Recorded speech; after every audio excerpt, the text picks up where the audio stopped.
The following presentation is brought to you as a courtesy from Forex Academy.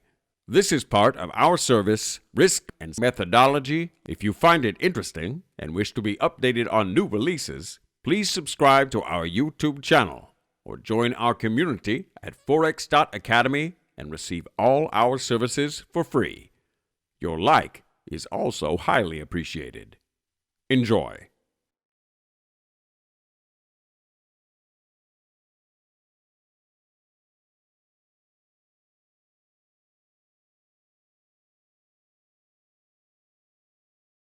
Hello, Forex Academy members and subscribers. It's me, John, again, here with you on our next video in our trading psychology method and money management series. In our last video, we went over a very classic and profitable trading method, the Ichimoku system, and I hope you guys watched that and enjoyed that and found that useful. In this video, we're going to go over a little bit on risk management and how to apply that to your trading. So risk management is probably, depending where you are in life, you hear risk management all the time. You hear about it in business if you worked in if you work in finance, or for 12 years I worked in mental health, and when they talk about risk management in healthcare, there's so many rules and regulations we have to follow. It's just ridiculous. I remember one of the parts of our risk management was that in the common dining area, because all of our units that I worked on, I worked on a unit called psych rehab, psychiatric rehabilitation. I worked mostly with people who are recovering from schizophrenia, and we had like our own kitchen on that unit, and it could be used for the patients if they wanted something. We had a big cafeteria that they could go to, but we would leave like snacks and stuff in there. Anyways, we had a stupid rule where all of the cooking utensils, like the spatulas, the basters, the big wooden spoons, all of them had to be facing the same direction so they wouldn't contaminate. So the handles could not be facing the same direction or the opposite direction of a spatula. I mean, if you have a rogue turkey baster pointing baster side up instead of baster side down, you might be killing somebody.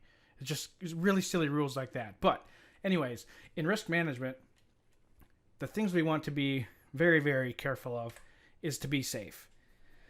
And this applies very much to new traders, because there is a lot of crap out there. Okay, you've probably, on your way to visit this service, Forex Academy, I'm going to assume a great many of you have spent some time trying to find a group or community or an individual, or you've read some books, or you've downloaded some pirated books or videos of trading and trying to figure out how you can be better at it. And certainly, on the education side of trading, there's a lot of crap out there too. There's a huge amount of horrible information. And here at Forex Academy, I am a passionate educator and passionate about giving out information that is going to be helpful. I don't want to lie to you. I don't want to fill you with false hope. I want to be very honest with you about the difficulty of this profession, and at the same time provide a good service for you. And I, if the only thing I get out of this is I have somebody who has mentioned that I've helped them attain profitability, I'll feel so much better, because without going through my own personal struggle story again, I went through hell to become profitable. So if you are struggling, I know where you're coming from. And I bet, just looking on the screen here, you have probably participated in a signal site or two. I did. Or, you fell into the trap of finding something to find out how I made $5,000 a day trading Forex, or only $300 a month, and you too can make $10,000 a month. It's just ridiculous, the stuff out there that they sell to people who are desperate. I hate those things. I hate them a lot. Now, saying that, let's say, like, well, John, what about the signal site here at Forex Academy? I do those signals. There's a couple of us, or few of us. There's a few of us that issue those signals. So I know what mine are. They're not these. A note about that. Our signals are not like automatic generated and then they just get sent out. Okay, we actually do the analysis and then put in those trade targets, those exits, and those stops and those profit targets all ourselves. So my trade may not be the same as somebody else's, but we do those signals ourselves. We do not have some stupid, like most signal services have some really crappy crossover system that auto generates an email alert or a text alert out to their subscribers. Just the crappiest thing ever. We don't do that. Money management. You need to think about this for a second because this is a big deal. Because if you've ever been in a trade, and I, excuse me, and I bet you have put on a trade, you have decided you're going to risk 1 or 2% of your account on that trade, which is normal. And then it goes against you and you think, it might come back. So you move it. And then you move it. And then you move it. Before you know it, you are down 50%. Now, a lot of people think, okay, if I lose 50%, I just need to win 50% back. No, that doesn't work like that. If you have $1,000 and you lose 50% of it, you only have $500. If you want to get $1,000 back, you need to win. You need a 100% gain on that $500 to get back to 1,000. Okay. It's not an equal distance move back. Okay. Losses compound quickly. So don't gamble and do have a set risk amount. Because trading is all about survival. That's all it is. Trading is survival. It's not about who's going to have the best trade or who has the best series of trades. It's about the preservation of what you have already. And you need to stop thinking about how to grow it and instead learn how to protect it. Okay? We talked about this in the psychology video series that a lot of the big problem and one of the things that a lot of brokers do to try and get you to keep trading is they by default have your account balance visible.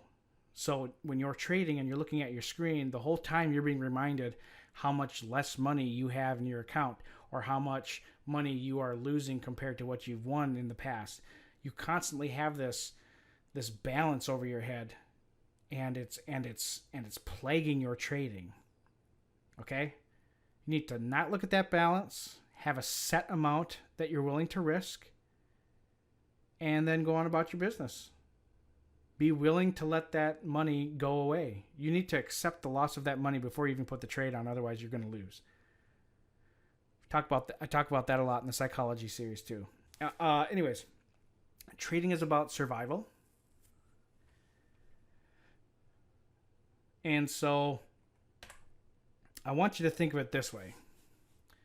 This is a painting of, I believe it's the HMS Victory.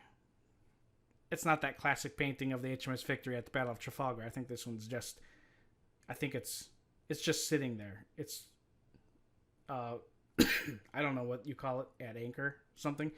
But I want you to think of your trading capital like the gunpowder used to fire cannons on a Age of Sail vessel, okay? You cannot shoot it all at once. If you use all of your gunpowder, if you use all your powder, all of your shot all at once, what are you going to do? Your ammunition is money. If during a single battle you commit all of your firepower to just totally decimate your enemy in one shot, what are you going to have left? What are you going to have left? Another opportunity comes along for a fight, and you've just blown all of your ammunition. What's worse? Is what happens to your ship gets disabled, or you just sink? Too often, many new traders commit the majority or the entirety of their ammo for a full broadside, and they have nothing left. And often, when you commit so much, you end up losing that battle, and you don't have any other way to get out other than to sink. All right? Your trade capital is your ammunition. When you have it loaded and ready to go in a trade, or if it's ready to fire, you have to be aggressive with what you're shooting at. You have to adjust for the angle. You need to adjust for the distance. You need to adjust for the amount of the shot or what kind of shot. You need to adjust for where your profit target is. You need to adjust for where your stop is. You need to be aggressive with the trade and with the planning of it. And then what you have left, your capital, you need to preserve it and protect it. And leave it available for other and better trading opportunities. When we talked about the three main methods of trading, the scalping, swing trading, and position trading, we talked about the time frames and how, with the exception of scalping and swing trading and in position trading, we have longer time frames. And so if you commit all of your capital to the euro dollar trade, what are you going to have left if there's an awesome trade that shows up on the euro pound? You're going to have to peel some off, maybe at a loss in one trade. What are you going to do if on one single trade you have almost all of your leverage used up? How are you gonna get that back? You need to be defensive with the allocation of the capital that you are trading with. Do not needlessly put a large amount of it at risk. Excuse me. All right? Because trading, again, it's about survival. It's about being able to continue. Because here's the deal. You're going to have days where you lose. All right? You're going to have trades where you lose. You're going to have instances where trades don't work out. I want to use myself as an example if I can find it here somewhere. Scrolling. I need the date. Well, regardless, the point is, okay, yeah, here we go. Okay, here we go. So here's my account, and I've got 10 full lots open on the pound long. It's the only trade I have open right now. I've got 2 different entries there we are. I mean, I execute my trades on. I really hate this platform. That's why I use TradingView or I use Optima.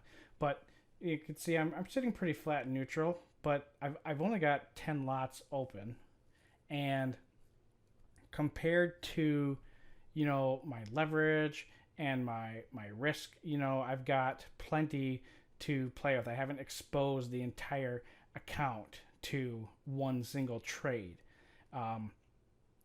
And you just have to get used to losses as part of the game.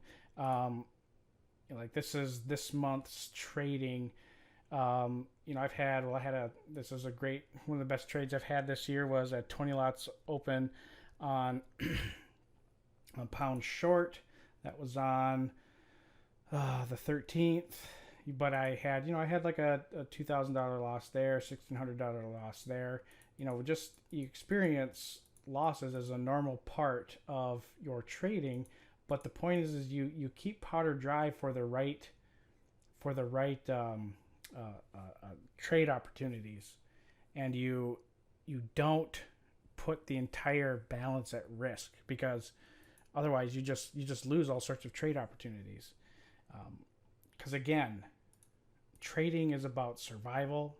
It's about being able to continue to fight, and it's about continuing to win battles so that you can bring home, to keep the naval, the Age of Sail theme going. You have to keep some ammo dry so you can keep bringing home the booty, and that is the point of trading. And yeah. Anyways, I hope this video finds you all well. Hope you've had a good trading day or good trading week, or whatever time of the day it is that you are watching this video. And I hope you all have a great and wonderful rest of your week. Have a great day. Talk to you later. Bye-bye.